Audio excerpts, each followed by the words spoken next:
Hey guys, Level Cap here, and this week in gaming, Battlefield 2042 is less than 2 weeks away. Warzone's new map gets a release date, Activision Blizzard made massive changes, and much more. This week started with a trickle of Battlefield 2042 info courtesy of data miner Temporeal, but it quickly became a flood of official marketing. Temporeal found evidence in the beta build of 2042 that Portal mode will bring back class specializations from Bad Company 2 and Battlefield 3. He also published a list of options Portal will offer for server configuration. The options he found include stuff like a friendly fire toggle, a global damage multiplier, heads-up display toggle, infinite ammo, a dynamic weather toggle, and more. Based on official info from DICE, these options are just the tip of Portal's iceberg. Expect much deeper customization beyond Temporeal's list. The data miner also found evidence that Bad Company 2 and Battlefield 3 weapon attachments will be available in Portal with plus menu support. Battlefield 1942 weapons will have a much more limited set of options. Then, out of nowhere, EA dropped 2 new trailers for 2042. The first was their Xbox TV ad integration. That trailer was mostly an exaggerated idealization of 2042's gameplay, so it's not like we got any major new info about it, but it did show interactive level elements like bridges being raised to be used as jumps. However, things got real when DICE released a map gameplay trailer covering 3 of 2042's launch maps: Renewal, Breakaway, and Discarded. The previews of each map are pretty brief and the gameplay is pretty minimal, but it's clear from the footage that these maps are absolutely massive. We also get hints at more full-scale destruction and Irish's specializations. A DICE developer confirmed 2042 will feature destruction on par with Battlefield 5 across all maps, and that's good news considering how sparse the destruction was in the beta. It's also concerning news for some players since Battlefield 5's level of destruction wasn't as large-scale as past titles. The new Pacific map, Caldera for Call of Duty Warzone, finally has a release date. It launches on December 2nd following multiple limited-time events and directly integrates the Battle Royale with Vanguard. The launch also includes Ricochet, which is Call of Duty's new anti-cheat solution. Obviously, the Vanguard integration is a massive deal for the franchise.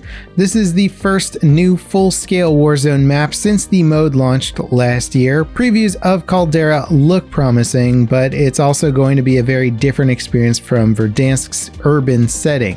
Overall, Vanguard and its Warzone integration is a big question mark. Players don't seem too enthusiastic about Vanguard's multiplayer. Ricochet has a lot riding on it, and Warzone could potentially have stiff competition from Battlefield 2042's Hazard Zone mode since it's losing the map that most directly competes with 2042's urban setting. This holiday season is just brimming with uncertainty from 2 of the gaming's biggest FPS franchises.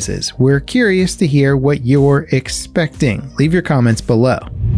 The Apex Season 11 patch notes include some significant balance changes. The biggest tweaks buff Wattson. Her tactical and ultimate items can both be placed above eye level. Her tactical does more damage for twice as long. Its recharge time is cut in half and its placement range has been increased by 50%. Wattson's ultimate has been totally overhauled. Only 1 pylon can be active now, but it lasts forever and has a pool of shields instead of indefinitely recharging them. It'll still block all incoming projectiles, but only if they're going to hit a surface within range and line of sight of the pylon. Before, it would just zap anything in a radius around the pylon. Before these changes, Respawn have fixed some bugs, tweaked the loot and crafting values, and rebalanced pricing in arenas. The Season 11 update launches on November 2nd and adds a new map called Stormpoint and Ash from Titanfall as a new legend. All Cyberpunk updates and DLC have been pushed to 2022. The delays are in line with reports that the studio is making massive internal changes. The goals of these changes is to stop crunch and fix poor communication between departments, and while the good news is disappointing for players, it's a good sign that CD Projekt Red are committed to changing their workplace culture and practices for the better. They had originally planned to launch Cyberpunk's next-gen upgrade and free DLC content this year alongside alongside more patches. The game's updated roadmap shows all of the content that we expected this year is launching in the first quarter of next year.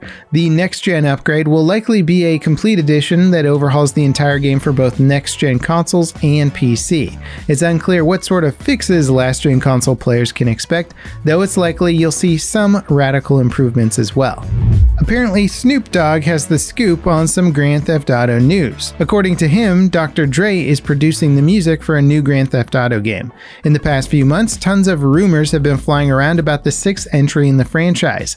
Leakers claim it'll be a modern revisit to Vice City. A voice actor claimed he was working on the game, but it's unclear if he's working on a new game or a remaster. Another leak suggests that the game isn't launching until at least 2023. But according to Snoop, Dr. Dre is currently creating music connected to the GTA game that's coming out. And to add a little bit of credibility to the speculation, Dre was featured in the GTA Online's Cayo Perico heist update last year. Officially, Rockstar hasn't said anything about GTA 6, so it's anyone's guess what's going on. Activision Blizzard CEO Bobby Kotick announced sweeping changes to the company's policies and took a salary cut until those changes have satisfied the board of directors. The changes include a zero-tolerance harassment policy, the end of forced arbitration in harassment and discrimination claims, and a plan to hire more women and non-binary people.